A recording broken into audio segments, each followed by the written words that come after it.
ಇವತ್ತಿನ ಸ್ಟೇಟ್ಮೆಂಟ್ ಬಗ್ಗೆ ನೀವು ಏನು ಹೇಳ್ತೀರಿ? ಖಂಡಿತ ನೀವು ಸದ್ಯ ಕಾಂಗ್ರೆಸ್ ಅವ್ರ ಥರ ಕಟ್ ಆ್ಯಂಡ್ ಪೇಸ್ಟ್ ಕ್ಯಾಂಡಿಡೇಟ್ ಆಗಲಿಲ್ಲ. ನೀವು ವಿಡಿಯೋವನ್ನು ತೋರಿಸಿದ್ರಿ. ಕಾಂಗ್ರೆಸ್ಸು ಯಾವ್ಯಾವ ರೀತಿಯಲ್ಲಿ ಅವ್ರು ಬದುಕಿದ್ದಾಗಲೇ ನರಳಿ ಸಾಯೋ ರೀತಿ ಮಾಡ್ತಾರೆ ಅಂಬೇಡ್ಕರ್ ಅವ್ರಿಗೆ. ಅದನ್ನು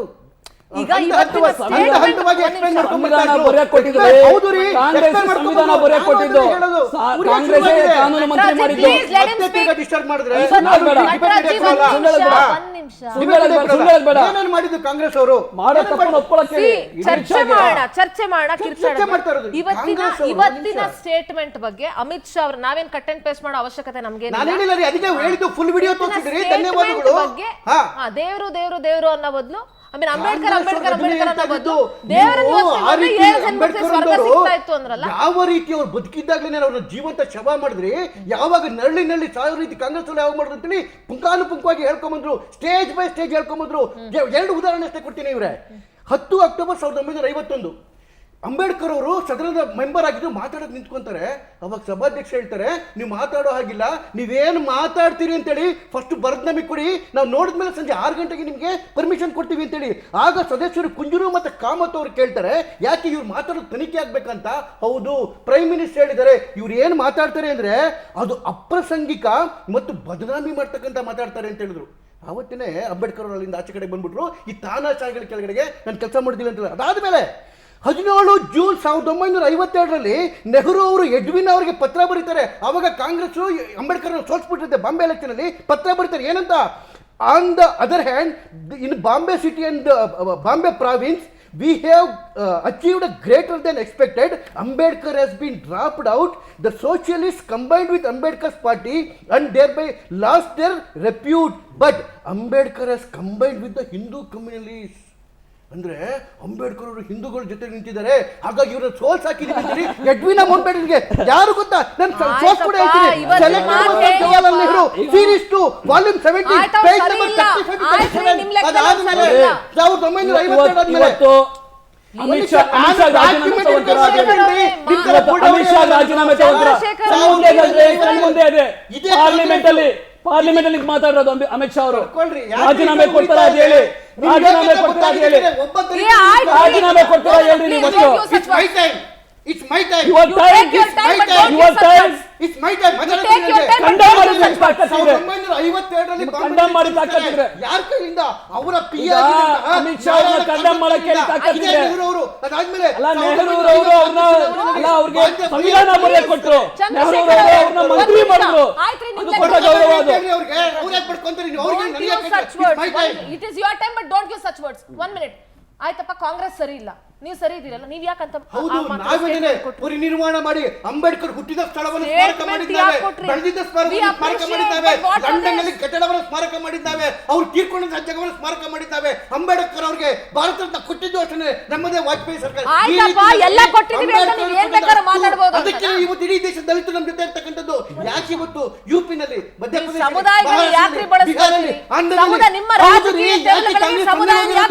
ಯಾಕೆ ಸೊನ್ನೆವಾಗಿದೆ ಅಂತ ಹೇಳಿದ್ರೆ ಅವರು ಅಂಬೇಡ್ಕರ್ ಅನ್ಯಾಯ ಮಾಡಿದ್ರು, ಕೈ ಬಿಟ್ಟಿರೋದು. ಓಕೆ, ಈಗ ನೀವು ಹೇಳಿದ್ರಿ ನೀವ್ ಏನೇನೆಲ್ಲ ಮಾಡಿದ್ರಿ ಅಂತ. We appreciate. ಅದಕ್ಕೆ ಏನ್ ಬೇಕಾದ್ರೂ ಮಾತಾಡಬಹುದು. ಏನ್ ಮಾತಾಡಿದ್ರು, ಏನ್ ಹೇಳಿದ್ರು, ಪೂರ್ತಿ ವಿಡಿಯೋ ನೋಡಿದ್ರಲ್ಲ.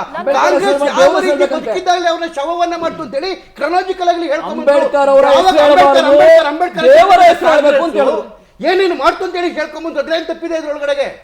ಏನ್ ತಪ್ಪಿದೆ ಅದರಲ್ಲಿ? ಯಾವಾಗ್ಲೂ ಏನು ಜಪ ಮಾಡ್ತಕ್ಕಂಥ ಕಾಂಗ್ರೆಸ್ ಏನೇನು ಅನ್ಯಾಯ ಮಾಡಿತ್ತು, ಅವ್ರು ಬದುಕಿದಾಗ ಯಾವ ರೀತಿ ಜೀವಂತ ಶವವನ್ನ ಮಾಡ್ತು, ಕ್ರೊನಾಲಜಿ ಪ್ರಕಾರ ಹೇಳ್ಕೊಂಡ್ಬಂದ್ರೆ ಏನ್ ತಪ್ಪಿದೆ? ಅವ್ರ ಹೆಸರು ಜಪ ಮಾಡೋ ಬದಲು ದೇವರ ಹೆಸರು ಜಪ ಮಾಡಬೇಕಿತ್ತು. ಕಾಂಗ್ರೆಸ್ ಮಾಡ್ತಿರ್ತಕ್ಕಂಥ ಜಪ ಬರೀ ಜಪ ಅಲ್ಲ, ಯಾವತ್ತೂ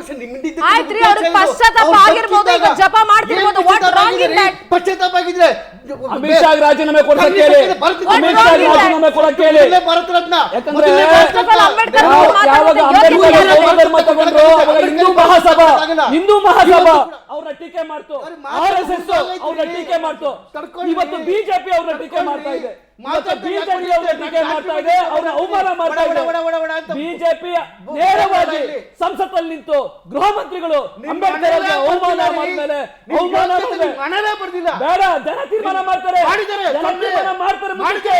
ಅಮಿತ್ ಶಾ ಏನ್ ಮಾಡ್ಬೇಕು, ಜನ ತೀರ್ಮಾನ ಮಾಡ್ತಾರೆ. ಸಂವಿಧಾನ ದೊಡ್ಡ, ಸಂವಿಧಾನವೇ ಧರ್ಮಗ್ರಂಥ, ಸಂವಿಧಾನವೇ ಧರ್ಮಗ್ರಂಥ. ಮಾಡ್ರಿ ಅಂತ ನೀವೇನೂ ಮಾಡಕ್ಕಾಗಲ್ಲ, ಬಡ್ಕೊಳ್ಳಿ. ಮನುಷ್ಯನಿ ತರಕ್ಕಾಗಲ್ಲ ನೀವು. ಬಿಡ್ಕೊಳ್ಳಿ. ಜನ ತೀರ್ಮಾನ ಮಾಡ್ತಾರೆ, ಜನ ತೀರ್ಮಾನ ಮಾಡ್ತಾರೆ. ಬಡ್ಕೊಳ್ಳಿ, ಅದ್ ಬಿಟ್ಟು ಇವತ್ತು ಏನ್ ಅಮಿತ್ ಶಾ ಮಾಡಕ್ಕಾಗಲ್ಲ. ಏನ್ ಮಾಡಿದ್ದಾರೆ? ಕಾಂಗ್ರೆಸ್ ಅವ್ರಿಗೆ ಬಾಯಿ ಹಂಗೆ ಬಿಟ್ರೆ ಸಂವಿಧಾನಕ್ಕೆ ಏನ್ ಅವಮಾನ, ಮಾಡಕ್ಕಾಗಲ್ಲ. ಅಂಬೇಡ್ಕರ್ಗೆ ಅವಮಾನ ಮಾಡಿದಾರೆ, ತೀರ್ಮಾನ ಮಾಡ್ತಾರೆ. ಜನ ತೀರ್ಮಾನ ಮಾಡ್ತಾರೆ ಅದನ್ನ. ಚರ್ಚೆ ಹಾದಿ ತಪ್ಪದ್ ಬೇಡ. ನಿಮ್ಮ ಈ ವಿಚಾರದ ಬಗ್ಗೆ ನಿಮ್ಮ ಪ್ರತಿಕ್ರಿಯೆಯನ್ನು, ಕಡೆಯ ಪ್ರತಿಕ್ರಿಯೆ ನಾವು ಹೇಳ್ತಾ ಇರ್ತಕ್ಕಂಥದ್ದು, ಖಂಡನೆ ಮಾಡಿ ಅವ್ರನ್ನ. ಪ್ಲೀಸ್. ಅಂಬೇಡ್ಕರ್ ಅವರು ಬದುಕಿದ್ದಾಗಲೇ ಜೀವಂತ ಶವವನ್ನ ಮಾಡಿದ್ದು ಕಾಂಗ್ರೆಸ್. ಎರಡೆರಡು ಬಾರಿ ನಿಲ್ಲಿಸಿ ಅವರನ್ನ ಸೋಲಿಸಿದ್ದು ಕಾಂಗ್ರೆಸ್. ಬೈ ಎಲೆಕ್ಷನ್ ಅಲ್ಲೂ ಕೂಡ ಅವರನ್ನ ನಿಲ್ಲಿಸಿ ಅವ್ರನ್ನ ಸೋಲಿಸಿದ್ದು ಕಾಂಗ್ರೆಸ್. ಅವರು ತೀರ್ಕೊಂಡಾಗ ಅವ್ರಿಗೆ ಸ್ಥಳ ಕೊಡದಾಗಿರ್ತಕ್ಕಂಥದ್ದು ಕಾಂಗ್ರೆಸ್. ಅವ್ರಿಗೆ ಸಮಾಧಿ ಕಟ್ತಾ ಇರೋದು ಕಾಂಗ್ರೆಸ್. ಕಾಂಗ್ರೆಸ್ ಇಡೀ ಸಂವಿಧಾನವನ್ನ 102 ನಾವು ಮಾಡಿದೀವಿ. ನಾವು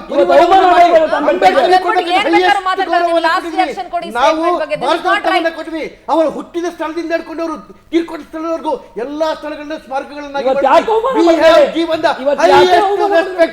ಅಂಬೇಡ್ಕರ್ ಜಿ. ಅದಕ್ಕೆ ಹೇಳಿದೆ, ಕಿರ್ಚಾಡಬೇಡಿ, ಚರ್ಚೆ ತರ ಮಾಡಿ. ಕ್ಷಮಿಸಿ, ಅಮಿತ್ ಶಾ ಅವರು ಪಾರ್ಲಿಮೆಂಟ್ ಅಲ್ಲಿ ಅಂಬೇಡ್ಕರ್ಗೆ ಅವಮಾನ ಮಾಡಿದ್ದಾರೆ. ಅವರು ರಾಜೀನಾಮೆ ಕೊಡಬೇಕು, ಇದು ನಮ್ಮ ಒತ್ತಾಯ. ಫಸ್ಟ್ ಭಾಷೆ ಅರ್ಥ ಮಾಡ್ಕೋಬೇಕು, ಆಮೇಲೆ ವಿಷಯ ಅರ್ಥ ಭಾಷೆನೂ ಅರ್ಥ ಮಾಡ್ಕೋಬೇಕು. ಆಗಿದೆ. ಕಾಂಗ್ರೆಸ್ ಮಾಡಿರ್ತಕ್ಕಂಥ ಅಕ್ಷರ ಜ್ಞಾನ ಸಾಮಾನ್ಯ ಜ್ಞಾನ ಎರಡೂ ಇಲ್ಲ ಅಂದ್ರೆ ಈ ತರ ಇಲ್ಲ.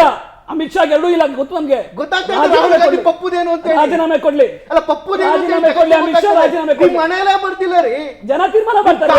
ಹಣೆಯಲ್ಲೇ ಬರ್ತಿಲ್ಲ, ಅಮಿತ್ ಶಾ ಹಣೆ ಬರೋದು. ಜನ ತೀರ್ಮಾನ ಮಾಡಿದ್ದಾರೆ. 0 ಬಿಜೆಪಿ ಮಹಾರಾಷ್ಟ್ರ 0. ಪ್ಲೀಸ್, ಜನ ತೀರ್ಮಾನ ಮಾಡ್ತಾರೆ. ಇದು ನಗುವಂತ ವಿಚಾರ ಅಲ್ಲ.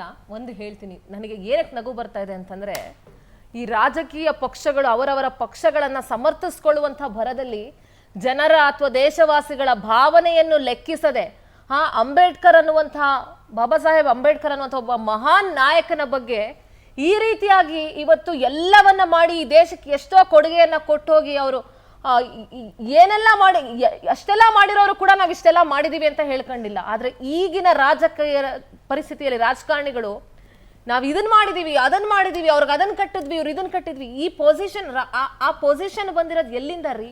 ಇವತ್ತು ಯಾರಾದ್ರೂ ಅದ್ರ ಒಳಗಡೆ ಸಂಸತ್ತಲ್ಲಿ ನಿಂತ್ಕೊಂಡು ಮಾತಾಡ್ತಾರೆ ಅಂತಂದ್ರೆ ಅದು ಎಲ್ಲಿಂದ ಬಂತು? ಯಾರದಕ್ಕೆ ದಾರಿ ಮಾಡ್ಕೊಟ್ರು? ಯಾರು ರೂಪುರೇಷೆ ನಿರ್ಮಿಸ್ಕೊಟ್ರು? ಯಾರಾದ್ರೂ ಒಬ್ಬ ಇವತ್ತಿನ ನಾಯಕರಿಗೆ ಯಾರಿಗಾದ್ರೂ ಯೋಗ್ಯತೆ ಇದೆಯಾ ಅವ್ರ ಬಗ್ಗೆ ಮಾತಾಡ್ಲಿಕ್ಕೆ? ಚಂದ್ರಶೇಖರ್ ಜಿ, ಬಿಜೆಪಿಗೆ ಖಂಡಿತ ಇದ್ದೀರಿ. ಯಾರಿಗೂ ಇಲ್ಲ ರೀ. ಯೋಗ್ಯತೆ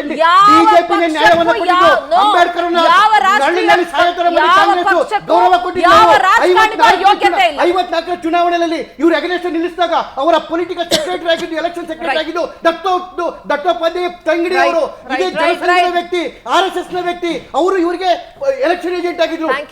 ಹೋಗಿದ್ದು ನೆಹರು ಕಾಂಗ್ರೆಸ್, ಹೋಗಿದ್ದು RSS.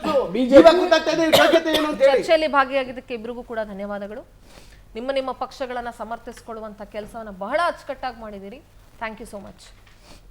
ಒಟ್ಟಾರೆಯಾಗಿ ಜನರ ಭಾವನೆಗಳ ಜೊತೆಗೆ, ಸಮುದಾಯದ ಭಾವನೆಗಳ ಜೊತೆಗೆ ಆಟ ಆಡುವಂಥ ಯಾವ ರಾಜಕಾರಣಿಗಳಿಗೂ ಕೂಡ ಕ್ಷಮೆ ಇಲ್ಲ, ಯಾವ ಪಕ್ಷಕ್ಕೂ ಕೂಡ ಕ್ಷಮೆ ಇಲ್ಲ. ಆಮೇಲೆ ಅಂಬೇಡ್ಕರ್ ಅವರು ಕೇವಲ ಯಾವುದೋ ಒಂದು ಸಮುದಾಯಕ್ಕೆ ಸಂಬಂಧಪಟ್ಟವರಲ್ಲ, ಅವರು ಇಡೀ ದೇಶಕ್ಕೆ ಸಂಬಂಧಪಟ್ಟವರು, ಇಡೀ ದೇಶಕ್ಕೆ ಬೇಕಾಗಿರುವಂಥವ್ರು. ಅವರನ್ನ ನಿಜವಾಗ್ಲೂ ಅವರ ತತ್ವಗಳನ್ನ, ಆದರ್ಶಗಳನ್ನ ಪಾಲಿಸುವಂಥವ್ರಾಗ್ಲಿ ಅಥವಾ ತಿಳ್ಕೊಳ್ಳುವಂಥವ್ರಾಗ್ಲಿ ಯಾರಾದ್ರೂ ಇದ್ದಿದ್ರೆ ಖಂಡಿತವಾಗ್ಲೂ ಈ ರೀತಿ ಆಗ್ತಾ ಇರಲಿಲ್ಲ. ಇವತ್ತು ಒಳಗಡೆ ನಿಂತ್ಕೊಂಡು ಇದೆಲ್ಲ ಮಾತಾಡಬೇಕು, ಈ ಅಧಿಕಾರ ಇದೆ ಅಥವಾ ಈ ಒಂದು ಪೊಸಿಷನ್ಗಳಲ್ಲಿ ಇದ್ದಾರೆ ಅಂತಂದ್ರೆ ಅದಕ್ಕೆ ಯಾರು ರೂಪುರೇಷೆ ಹಾಕೊಟ್ರು ಅನ್ನೋದನ್ನ ಎಲ್ಲ ರಾಜಕೀಯ ನಾಯಕರು ಕೂಡ ತಿಳ್ಕೊಳ್ಬೇಕು. ಅಂಡ್ ಅವರ ಜೀವನ ಚರಿತ್ರೆಯನ್ನ ಪ್ರತಿಯೊಬ್ಬ ರಾಜಕಾರಣಿ ಕೂಡ ಕರೆಕ್ಟ್ ಆಗಿ ಓದಿ ತಿಳ್ಕೊಂಡ್ರೆ ಒಳ್ಳೇದು ಅಂತ ಹೇಳ್ತೀನಿ. ಕಡೆದಾಗಿ ಅವ್ರ ಬಗ್ಗೆ ಮಾತನಾಡುವಂಥ ಯೋಗ್ಯತೆ ಇವತ್ತಿನ ಯಾವ ರಾಜಕಾರಣಿಗಳು ಉಳಿಸ್ಕೊಂಡಿಲ್ಲ ಅಂತ ಹೇಳ್ತಾ ನೋಡೋಣ ಈ ಒಂದು ವಿವಾದಿತ ಹೇಳಿಕೆ ಎಲ್ಲಿವರೆಗೂ ತಗೊಂಡೋಗಿ ನಿಂತ್ಕೊಡುತ್ತೆ, ಎಲ್ಲಿಗೆ ಹೋಗಿ ನಿಲ್ಲುತ್ತೆ ಅಂತ. ಇದಾಗಿತ್ತು ಇವತ್ತಿನ ಪವರ್ ಫೋಕಸ್. ನೋಡ್ತಾ ಇರಿ ಪವರ್ ಟಿವಿ, ಇದು ನಿಮ್ಮ ಶಕ್ತಿ.